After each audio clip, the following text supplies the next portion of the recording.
I'm reading today while I'm in class, and Charlie McAvoy has signed with the Boston Bruins. A lot of NCAA guys signing right now. I was asked about other NCAA signings and if I'm going to do videos on them. Not really. Um, Aston Reese for Pittsburgh seemed like he was video worthy because he was somewhat being followed and talked about. But Milano, I'd never heard of him before the Canucks signed him. I had no idea who that was. And I'm talking about McAvoy because Charlie McAvoy could save the Boston Bruins season. McAvoy, from what I've seen of him, his puck handling ability is what the Bruins need desperately on that blue line. Torrey Krug is very good with the puck, but outside of that, it's a bit of a scant bunch. Chara still has that ability, but not like he did. So what this means is that because he's signed, he can play with Boston now until the end of the season. But I'm pretty sure because he was signed after the trade deadline, how does that work with prospects? I don't think he can play with them in the playoffs. Or is that just UFAs that sign? You guys will let me know in the comments below.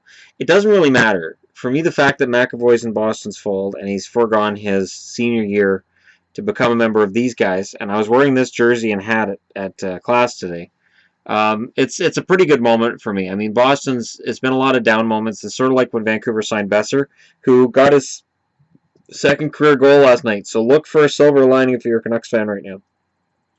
Besser's play is a silver lining in what has otherwise been a pretty forgettable season. But for Boston, it's nice to finally see a defensive prospect sign. He's coming up, and this could be really good for them. This could be a very strong addition. You can't tell with a defenseman how they're going to be in the NHL until they've played in the NHL. And in most cases with defensemen, you don't know what you've got until they're about 23. In most cases. You've got some special ones who you could tell early are going to be really good. And you've also got ones that play really well in their first couple of years and then kind of fall apart after that. Now, I don't know where McAvoy's going to fall. But based on what I saw of him in juniors, based on what I've seen of him in previous tournaments and games I've watched, and just highlights I've watched online, this kid's special. And it is a huge addition for the Boston Bruins in that they're 3 points ahead of Tampa coming into tonight's action. And they need to make the playoffs. They need to have a good showing and prove themselves. And I honestly think that it's going to be almost as entertaining as watching Matt Tkachuk get his ass kicked. I'm going to talk about that in a video in a bit. I honestly, I was going to set up to do this video, and then I saw something in the LA-Calgary game that just made me laugh my ass off, and I'm going to need to talk about that in another video. But, yeah, wow, yeah. All smiley and happy. Yeah, okay. But Charlie McAvoy, what a player. And very happy that he's in the fold. I don't know what his ceiling is. But I know that his stock has gone up since the draft.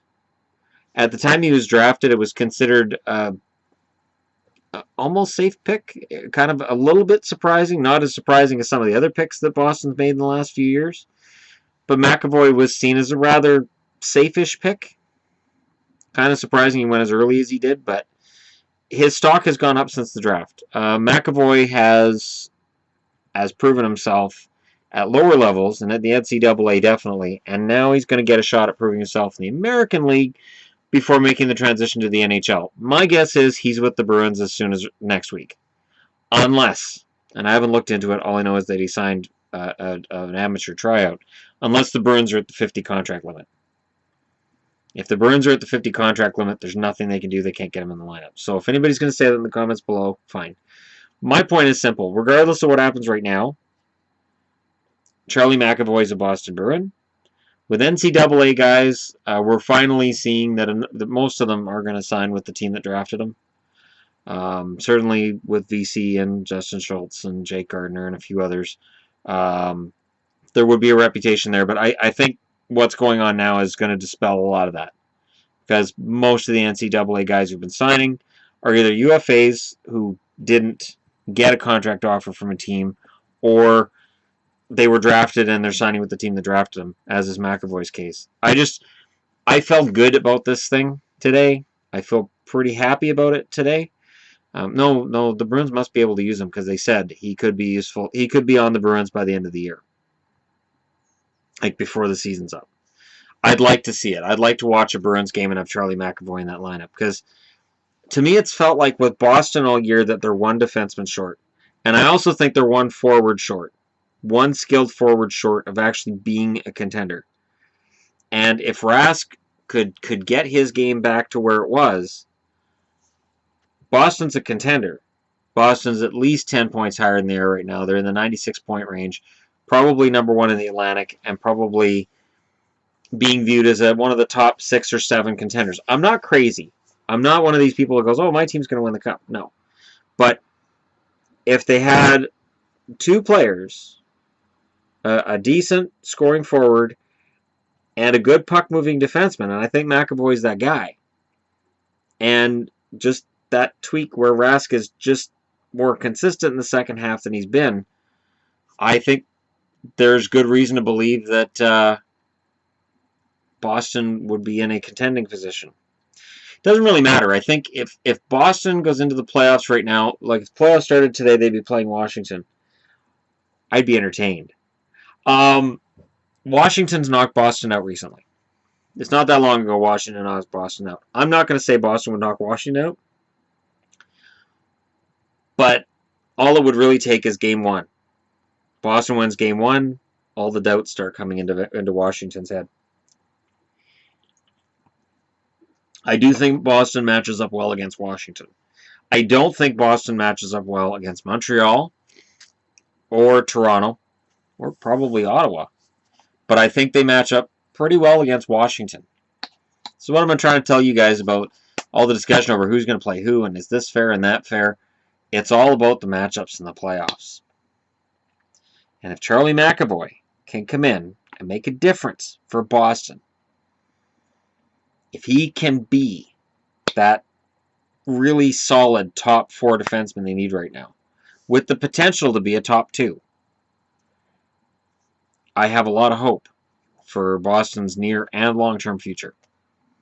And I really, really genuinely hope that McAvoy makes an impact, and that I'm regretting my rant about the Bruins within the next couple of weeks.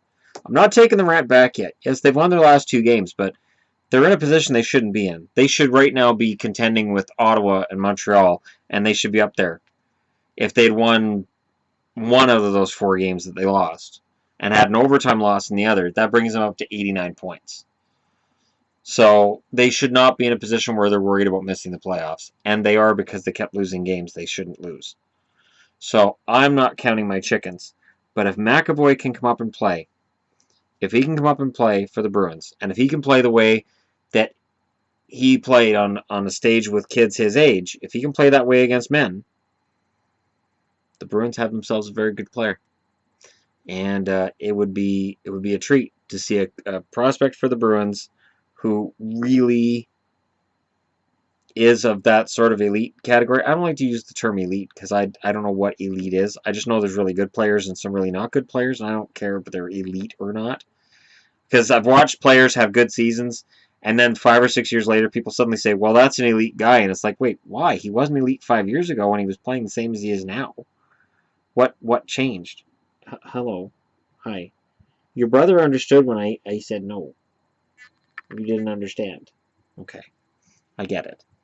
Anyways, let me know what you guys think in the comments below. Don't forget to hit like and subscribe if you're just browsing your way through. This is Bear. No relation. And no, I didn't name her Bear based on my love for the Bruins. That was my ex-wife named her Cuddle Bear. When my ex-wife walked out on me, a man cannot have a cat named Cuddle Bear. So her name became Bear. And it's been Bear ever since.